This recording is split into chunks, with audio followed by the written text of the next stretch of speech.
Okay guys, so this is just part 2 after I already soldered a new battery on the Bose QC20.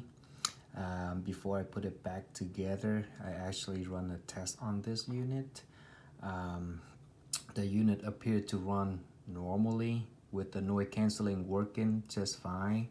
The reason is the battery come pre-charged, so there's still some juice left in there to power the device.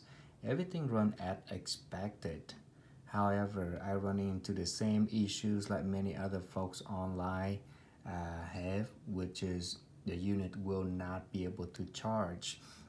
So when we plug the charging cable to the port, what I'm facing is the flashing red light in the back indicating the battery is not correct, or it's not working correctly, or it's not charging correctly, or battery dead. In this case, the battery is not dead.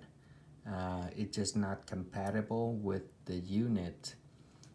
So I decided to go further, look into the original battery that came with the Bose, and I discovered there is a little board here with a chips on it, and I suspect this part might be something that is made for Bose QC20 headphones.